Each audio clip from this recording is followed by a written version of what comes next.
Dahil sa pagkapanalo ni San Zeping ay tinatanong ngayon ng announcer kung sino na ang ilalaban sa kanya ng Excellent Era. Sinabi nila Gao Yingji na malamang ay si Sumo Cheng, dahil launcher ito at magagamit niya ang kanyang distansya kay San Zeping. Ngunit sinabi ng kanyang katabi na alam ng Excellent Era na malapit silang dalawa ni Yeshu. Nagulat si Yeshu nang marinig ang sigawan ng mga tagahanga ng Excellent Era. Dahil ang pinili ni Boss Tao na susunod na lalaban ay si Sumo Cheng. Sinabi ng announcer na si Sumo Cheng ang madalas nakapareha ng battle god na si Yekyu, kaya buo ang tiwala ng Excellent Era sa kanya. Walang kaalam-alam ang announcer na si Lord Grimm at Yekyu ay iisa. Kinakabahan naman si manager dahil nilapitan ni Yeshu si Boss Tao. Sinabi ni Wei na hayaan na muna natin siya. Ngunit sinabi ni manager na kinakabahan siya dahil hindi niya alam kung ano ang pwedeng mangyari. Sinabi ni Wei na gusto ni Boss Tao na sirain ang reputasyon ni Sumo Cheng bago matapos ang kanyang kontrata sa kanilang grupo. Dahil alam ng lahat na mahusay si Sumo Cheng, kaya siya ang pinili ng Excellent Era. Ngunit alam rin ng karamihan na close silang dalawa ni Yeshu, kaya kung hindi siya mananalo sa labang ito, ay madali siyang magagawa ng kwento. Nagulat si manager nang maintindihan ang sitwasyon, at ang dahilan kung bakit lumapit si Yeshu kay Boss Tao. Bumalik na si Yeshu, ngunit hindi siya nagsalita. Nakita naman ni manager na mukhang kalmado na si Yeshu. Nagsimula na ang laban ni Sumo Cheng at San Zeping. Mabilis na kumuha ng distansya si Sumo Cheng upang tirahin si San Zeping. Naiiwasan naman ito ni San Zeping at kahit papaano ay nakakapag-counter. Sinabi ng announcer na malaki talaga ang advantage ng launcher sa malayo ang laban. Dahil makikitang nahihirapan si San Zeping at wala siyang mataguan. Dahil na rin sa advantage na nasa mataas na posisyon si Sumo Cheng, kaya kitang-kita niya ang posisyon ng kalaban. Sinabi ni Mo Cheng na hindi niya ito bibigyan ng tsansa na makalapit. Pinaulanan pa niya ito ng skills, kaya tuwang-tuwa ang mga audience. Sinabi ng katabi ni Gao Yingji na nagretiro si San Zeping dahil sa injury sa kanyang kamay, ngunit nakakabilib na makita na tumatagal siya ngayon sa laban nila ni Sumo Cheng. Lalo na't kailangan niyang umilag palagi dahil sobrang bilis tumira nito. Ngunit wala talagang planong sumuko si San Zeping, at diretso lang siyang sumusugod. Dahil sa kanyang determinasyon ay nakalapit siya kay Sumo Cheng. Sinabi ni Wei na sinong makakapagsabi na may iniindang injury si San Zeping. Sinabi ng announcer na delikado na ngayon si Sumo Cheng. Dahil nakalapit na si San Zeping at hindi na siya makatira. Sinabi ni manager na wala na ngayon masasabi ang mga nagdududa sa kakayahan ni San Zeping. Nagtataka ang mga kasama ni Gao Yingji kung bakit nakikipaglaban ng harapan si Sumo Cheng at hindi gumagawa ng paraan upang dumistansya. Ito pala ay dahil nakapag-cast na siya ng ultimate at sinisigurado lang niya na hindi makakaalis sa pwesto si San Zeping. Dahil dito natalo si San Zeping. Sinabi ni San Zeping na namimiss niya ang panahon na kaya pa niyang gumalaw ng mas higit sa nagagawa niya ngayon. Makikita naman sa mukha ni Sumo Cheng na parang siya pa ang mas natalo sa laban. Nagulat ang kanyang mga tagahanga nang makita na may isinulat siya sa chat. Sinabi ni Sumo Cheng na magreretiro na siya sa Excellent Era. Hindi sila makapaniwala na gagawin niya ito matapos ang kanyang magandang laban. Agad siyang dumiretso kay Yeshu at umiyak. Naalala ni Yeshu si Sumukyu, ang kanyang kaibigan at kuya ni Sumo Cheng. Sinabi ni Yeshu na siya na ang bahala. Umalalay naman agad si manager at tinamaan naman ng hiya si Boss Tao. Lumapit na rin ang iba pang mga miyembro ng Team Happy. Sinabi ni manager na dapat ay masaya siya dahil wala na siya sa grupo ng mga walang kwenta. Sinabi ni Boss Tao na ipapa-review niya sa komite kung may nilabag bang rules si Sumo Cheng sa biglaan nitong pagreretiro habang nasa gitna ng liga. Kalaunan ay sinabi na ng announcer na magsisimula na ang team competition. Sinabi rin niya na ang laban na ito ang magiging faktor kung sino ang mananalo. Naupo na ang mga miyembro ng bawat grupo.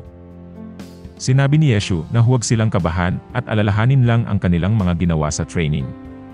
Pinag-uusapan ng mga rookie ng Tiny Herb ang lineup ng Team Happy. Sinabi nila na baguhan pa lang ang kanilang pari, si Wei Chen naman ay matanda na, at injured naman si San Zeping. Isa pa ay rookies din sila Tang, Yifan at Mo Fan. Sinabi ni Gao Yingji na mas interesado siya sa sandata ni Master Yeshu kaysa sa kanilang lineup. Ipinakita na pumasok na ang dalawang grupo sa loob ng arena. Sumugod ang Excellent Era at agad na pumuesto sa gitna ng battlefield. Samantalang ang grupo naman nila Yeshu ay umatras papunta sa kagubatan. Narinig ni Fei ang putok ng launcher ni Wu Chen, kaya agad nilang pinuntahan ang direksyon nito. Ngunit wala silang nakita. Kaya inisip ni Xiao na maaaring isa ito sa diskarte ni Yeshu. Nagtataka naman si Gao Yingji kung bakit ito ginagawa ng Team Happy. Natuwa naman si Wei at San Ziping. Iniisip nila kung ano ang pinaplano ng Team Happy. Sinabi ni Xiao sa grupo na manatiling magkakasama dahil malapit na sila sa lugar na pinanggagalingan ng putok. Ngunit nang dumating sila roon, ay wala na naman silang nakita. Nagulat sila nang marinig na nagmumula na sa ibang direksyon ang putok. Nagagalit na si Sanxiang at sinabing siguradong si Yeshu ito dahil nagiging baril din ang kanyang sandata. Sinabi ni Xiao na hindi sila pwedeng humiwalay dahil magkakaroon ng disadvantage ang kanilang grupo. Iniisip ni Xiao kung anong milagro ang gagawin ni Yeshu.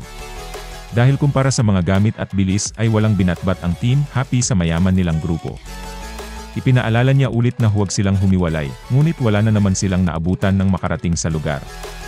Nagtataka na si Xiao dahil masusi naman niyang kinarkula ang diferensya ng bilis ng kanilang grupo. Pinigilan ni Xiao si Sanxiang at sinabing kanina pa nakalayo ang grupo nila Yeshu.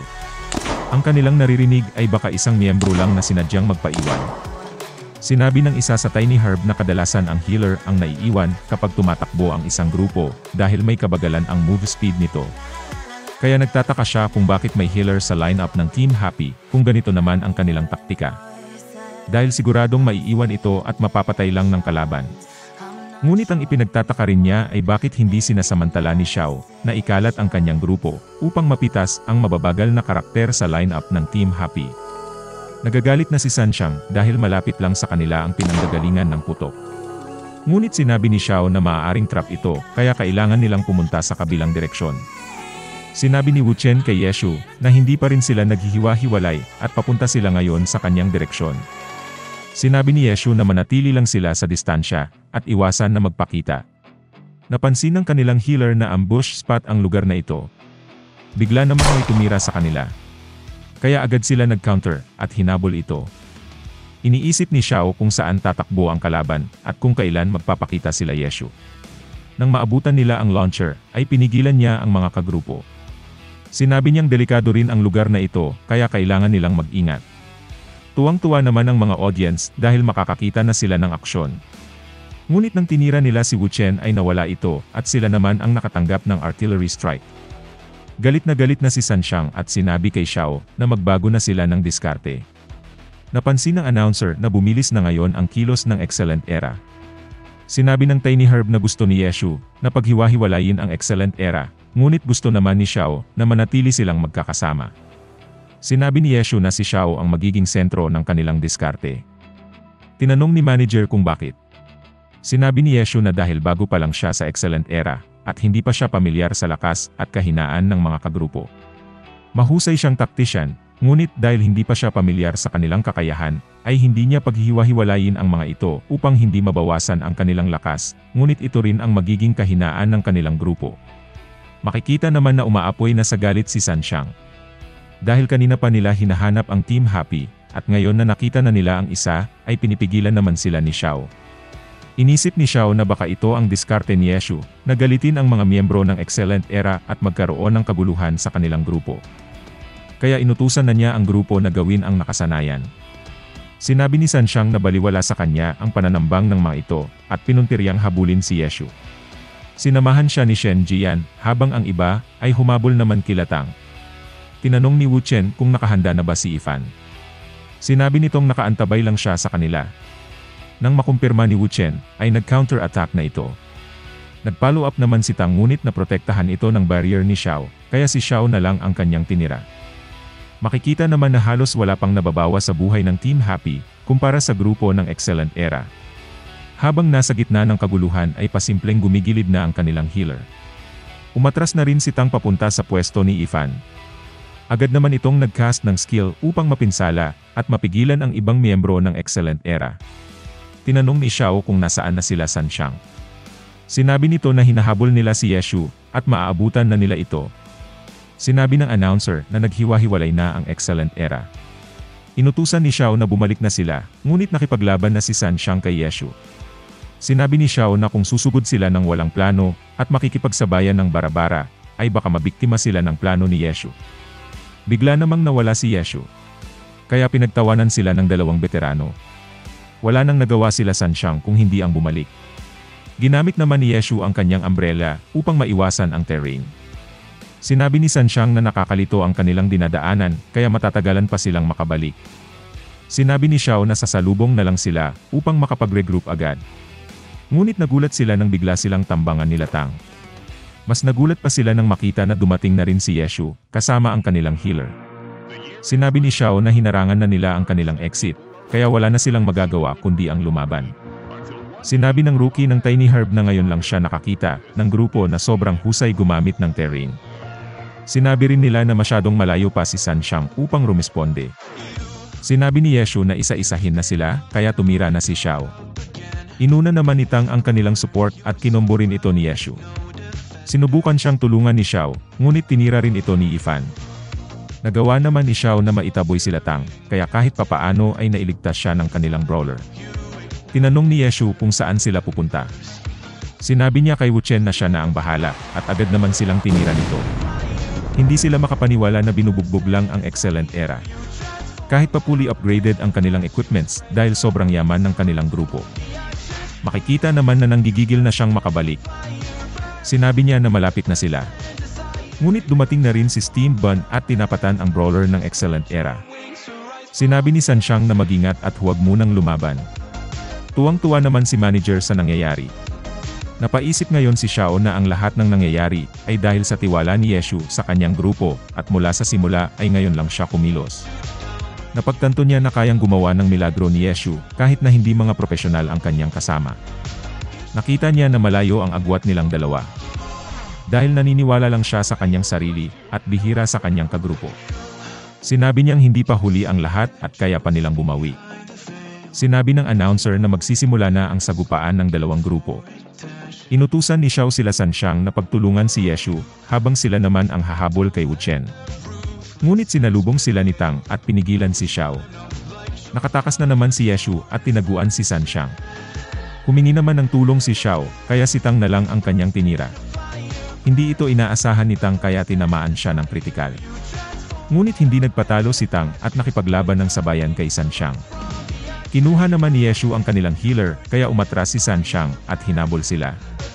Sinubukan siyang pigilan ni Tang ngunit mabilis na nag-counter si Sanshang. Sinabi ni Yeshu kay Steam Bun na siya na ang bahala sa healer. At dahil may ultimate pa siya ay agad niyang pinatay ito. Galit na galit naman si Sanshang at sinugod si Yeshu. Sinabi ni Yeshu kay Steam Bun at Ifan na ilure sa kanya ang Ranger. Nagagalit naman si Boss Tao dahil nakikita niyang free hit lang ang launcher habang si Ifan naman ang tumatang. Sinabi ng announcer na napaka-epektibo ng ganitong diskarte. Sinabi ni Xiao na pigilan nila ang launcher dahil mauubos sila kapag pinabayaan nila ito. Makikita naman na nahihirapan na si Wu Chen sa mga pag-atake na ginagawa sa kanya nila Fei at Xiao. Sa bandang huli ay wala rin siyang nagawa dahil sobrang tindi ng kombinasyon ng dalawa. Kasunod naman na hinabol ng dalawa ay si Tang. Dahil nakita nilang halos wala na itong buhay. Pinuntirya rin siya ni Sanshang ngunit dumating si Yeshu at pinrotektahan ito. Eksakto naman na dumating na ang kanilang healer at ni-heal si Tang. Sila namang dalawa ni Yeshu ang gumawa ng kombinasyon at tinira si Fei. Nag-counter naman agad si Xiao kaya bumaba na naman ang buhay ni Tang. Sumugod na si Sanshang at tumulong naman si Tang kay Steam Bun. Ngunit hindi pumayag si Xiao at tinira na naman si Tang. Hindi na mapigilan ang sigawan ng mga audience. Sinabi ng announcer na bagamat namatay si Tang ay napakalaki ng naitulong nito sa Team Happy. Sinabi ni Xiao na kumalma lang si Sanshang. Dahil gigil na ito at gusto na namang sumugod. Sinabi niyang bagamat dalawa na ang patay sa Team Happy, ay ang healer naman ang nawala sa kanila at critical na ang buhay nilang dalawa. Ngunit sumugod pa rin si Sanshang at wala nang nagawa si Xiao kung hindi sundan ito. Kaya hindi niya napansin na malapit lang si Steam Bun at napatay siya nito. Nagulat naman si Yeshu nang biglang sumugod si Steam Bun, subalit mabilis siyang na-counter ni Sanshang. Sinabi ng announcer na ito ang unang miscommunication sa Team Happy. Makikita naman na pinagtutulungan nila Fei si Ifan. Ngunit hindi siya nagpatalo at pinatay ang gunner ng kalaban. Subalit hindi siya tinantanan ni Fei at napatay rin siya nito. Makikita naman sa kabilang bahagi na naiwang naglalaban sila Sanshang at Yeshu. Sobrang tindi ng kanilang palitan at walang gustong magpatalo sa dalawa. Sinabi ni Yeshu na mahusay siyang kumilos individual, ngunit wala siyang kwenta sa group battle. Kaya galit na namang sumugod si Sanshang.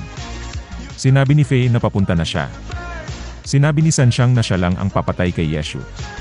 Ngunit kahit pa sumugod na siya ng mas matindi ay wala pa rin siyang magawa kay Yeshu. Sinabi ni Faye na tutulong na siya. Pumayag si Sanshang basta't huwag lang siyang haharang sa kanya. Sinabi ng announcer na delikado ito dahil pinagtutulungan na nila si Lord Grimm. Makikita naman na malayo pa ang kanyang healer. Sinabi ng announcer na mukhang hindi na niya abutan si Lord Grimm dahil sobrang husay rin ng kombinasyon ni Sanshang at Faye. Tuwang-tuwa ang mga audience sa kanilang napapanood. Hindi naman makapagsalita sila manager at boss Tao dahil napaka-intense ng laban. Nakapag-counter si Yeshu at napalipad si Faye. Hindi na niya pinalampas ang pagkakataong ito at agad na tinapos si Faye. Nagulat naman si Sanshang at ipinagmalaki na gamit niya si One Autumn Leaf kaya hindi siya matatalo ni Yeshu. Ngunit mapapansin na nahihirapan pa rin siya kahit na mas mayaman at fully upgraded ang gamit niyang account. Sa tindi ng kanilang laban ay halos maikot na nila ang paligid. Napunta na sila sa ibabaw ng puno, sa ilalim, at sa gilid nito. Ang mas matindi pa rito ay hindi man lang niya matamaan ng critical si Yeshu. Alam kasi ni Yeshu ang lahat ng pattern at estilo ng isang battle mage. Dahil 10 taon niyang ginagamit ang class na ito, kaya kahit anong gawin ni Sanshang ay nababasa agad ni Yeshu. Ngunit ang plano pala ni Sanshang ay pababain lang ang buhay ni Yeshu sa puntong isang tira na lang siya sa kanyang ultimate. Nang magawa na ni Sanshang ang kanyang plano, ay agad na niyang ikinast ang kanyang ultimate na Soaring Dragon. Matapang naman na hinarap ito ni Yeshu at hindi na iniwasan. Masaya na sana si Sanshang ngunit nakita niya ang healer ng Team Happy na nagcast ng Resurrection. Tuwang-tuwa naman sila manager dahil dumating na ang kanilang healer. Sinabi ni Yeshu na ang Glory ay isang laro na hindi nilalaro mag-isa. Tinanong ng announcer kung ano na ngayon ang gagawin ni Sanshang. Ngunit malinaw na sa kanya na kahit ano pang gawin niya sa puntong ito ay wala na siyang pagkakataong manalo. Wala na siyang nagawa kung hindi ang sumuko. Nagtataka naman ang announcer kung bakit niya ito ginawa kahit na malaki pa ang kanyang buhay. Ngunit malinaw na sa Excellent Era na wala na silang magagawa kay Yeshu, lalo't may kasama na itong healer. At dahil dito nanalo ang Team Happy. Tuwang-tuwa silang lahat sa resulta ng kanilang paghihirap. Sinabi ng announcer na ito na ang pagbabalik ni Yeshu sa professional scene. Hindi rin mapigilan ang kasiyahan ng mga audience sa napanood nilang laban. Ang dati nilang mga bashers ay naging tagahanga na nila ngayon. Tuwang-tuwa rin si Sumo Cheng. Sinabi ni manager na pangarap niya lang ito dati. Galit na galit naman si Boss Tao at itinanong kung bakit siya agad sumuko kahit malaki pa ang kanyang buhay. Sinabi ni Sanshang na hindi na siya mananalo. Hindi na napigilan ni Boss Tao ang sarili at itinulak si Sanshang. Sa gitna naman ng stage ay masayang nagdiriwang ang Team Happy sa kanilang pagkapanalo. Bumalik na sila sa hotel at masayang nag-celebrate. Kinabukasan ay lumabas ang balita tungkol sa tunay na dahilan ng pagre-retiro ni Yekyu. Sinabi rin nila na nagtrabaho siya bilang bantay ng internet shop. Dahil walang ibinigay na pera ang Excellent Era matapos siyang gipitin at paalisin sa grupo. Tinanong nila ang opinyon ng mga kapitan ng ibang mga grupo. Sinabi ni Wang Jexi na nakakagulat ang pagtrato nila ng hindi maayos kay Yekyu. Nagagalit naman si Han dahil ganito ang nangyari sa kanyang katunggali. Nagagalit rin ang mga tagahanga ni Yekyu at sinabing kailangang magpaliwanag ng Excellent Era. Dahil sa pangyayaring ito ay napagtanto ni Boss Tao ang kanyang mga kamalian. Sa post-game interview ng Team Happy ay tinanong nila kung ano ang nararamdaman ni Yeshu bilang dating kapitan ng Excellent Era. Dahil wala nang natira sa kanila at ibinibenta na ito ngayon. Sinabi ni Yeshu na nalulungkot siya, ngunit alam niyang hindi pa ito ang katapusan ng Excellent Era. Dahil ang Excellent Era ay hindi binubuo ng isang tao lamang. Kasama rin dito ang mga tagahanga na nagmamahal sa grupo. At hanggat nandyan sila ay magpapatuloy ang kabanata ng Excellent Era. Natuwa naman ang mga tagahanga sa sagot ni Yeshu. Tinanong rin nila kung ano na ang kasunod na plano ng Team Happy. Sinabi ni manager na lilipat na sa kanilang grupo si Sumo Cheng ngayong season. Tahasan namang sinabi ni Yeshu na kukunin nila ang championship. Tinanong ng announcer kung ano pa ang kanyang masasabi. Sinabi ni Yeshu na nagbabalik na siya. Kung gusto niyo pong maging updated sa kasunod kong video, ay maaari po kayong mag-subscribe. Maraming salamat po.